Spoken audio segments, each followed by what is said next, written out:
Assalamualaikum teman-teman, Alhamdulillah ketemu lagi dengan Ustazah.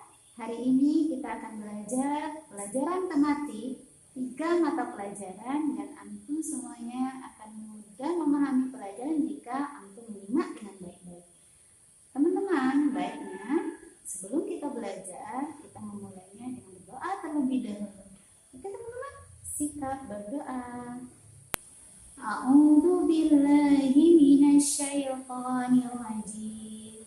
Bismillahirrahmanirrahim. Rabbi zidni ilma warzuqni fahma. Teman-teman, saat ini kita akan membahas tentang harta pusaka menurut adat Minangkabau. Adat Minangkabau mempunyai rujukan yang sangat jelas berdasarkan Al-Quran. Dan di dalam Al-Quran terdapat dalam surah Al-Baqarah ayat 180 yang menjelaskan bahwa apabila seseorang di antara kamu telah datang tanda-tanda kematian atau maut dan dia meninggalkan harta yang banyak, maka berwasiatlah kepada ibu bapak dan karib kerabatnya, tentu secara ma'ruf, yaitu adil dan baik. Dan di dalam adat Minangkabau, kepemilikan harta terbagi menjadi 4 macam. Yang pertama harta pusaka, yang kedua harta tambilang basi, yang ketiga harta tambilang ameh, dan keempat harta hibah. Mari kita bahas satu persatu ya teman-teman. Yang pertama, harta pusako disebut juga harta pusako tinggi. Artinya, harta yang dimiliki dan diwarisi secara turun-temurun oleh satu kaum. Jadi, harta ini berasal dari mama turun ke kemenakan dan berlanjut terus dari generasi ke generasi yang memiliki hubungan batali darah. Yang kedua, harta tambilang basi. Artinya, harta yang diperoleh dari usaha sendiri. Contohnya, hasil dari membuka lahan pertanian. Yang ketiga, harta tambilang ameh. Artinya, harta yang diperoleh seseorang dengan cara membeli. Dan yang keempat, harta hibah. Artinya, harta yang diperoleh atas dasar pemberian. Harta hibah juga terbagi menjadi 3. Yang pertama, hibah laleh adalah pemberian seorang ayah pada anak-anaknya untuk selama-lamanya. Yang kedua, harta hibah bakeh adalah pemberian harta dari seorang ayah pada anak-anaknya yang sifatnya terbatas selama anak-anaknya hidup, tidak sampai ke cucunya. Dan yang terakhir, hibah pampeh adalah pemberian harta dari ayah kepada anak-anaknya dengan cara ayah menggadaikan kepada anak-anaknya. Jadi teman-teman, itulah harta kepemilikan berdasarkan adat istiadat di Minangkabau. Alhamdulillah, selanjutnya kita ke mata pelajaran IPA. Teman-teman, sebelumnya kita sudah membuat rangkaian seri dan teman-teman sudah berhasil kan? Tetapi Ustazah masih menemukan ada yang tidak lengkap menggunakan komponen-komponennya. Kenapa?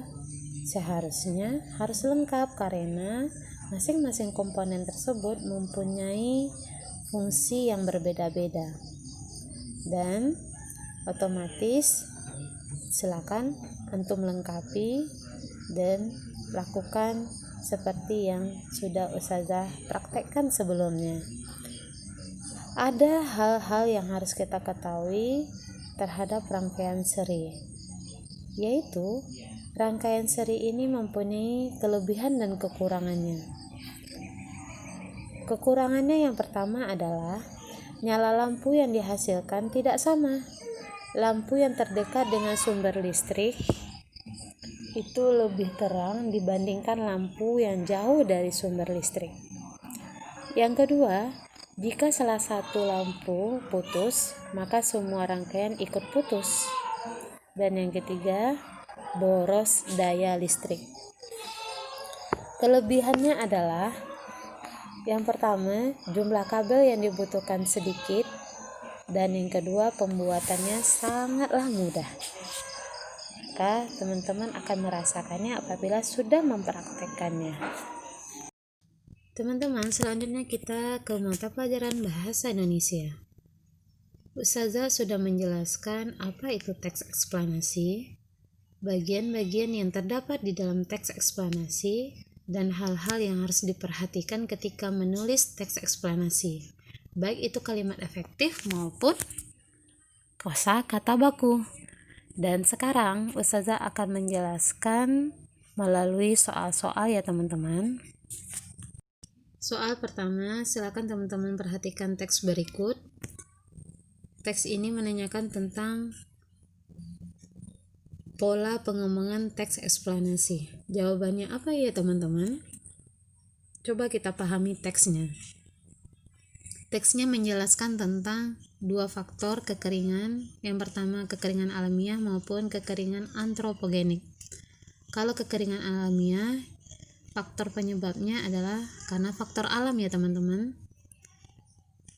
Sedangkan kekeringan yang diakibatkan antropogenik disebabkan oleh akibat perbuatan manusia yang boros dalam menggunakan air. Jadi teks eksplanasi ini menggunakan pola pengembangan sebab akibat. Jadi jawabannya yang lebih tepat adalah B ya teman-teman. Soal yang kedua, urutan struktur teks eksplanasi yang tepat adalah, jawabannya lebih tepat yang mana ya teman-teman? Yang lebih tepat adalah B, pernyataan umum, deretan penjelas, dan interpretasi. Jawaban yang lebih tepat B ya teman-teman. Alhamdulillah teman-teman, pelajaran kita hari ini sudah selesai. Semoga ilmu yang kita dapatkan hari ini berkah dan bermanfaat. Dan alangkah lebih indahnya kita tutup pembelajaran kita hari ini dengan doa kafaratul majelis. Subhanakallahumma wa bihamdika asyhadu an la ilaha illa anta astaghfiruka wa atubu ilaik. Assalamualaikum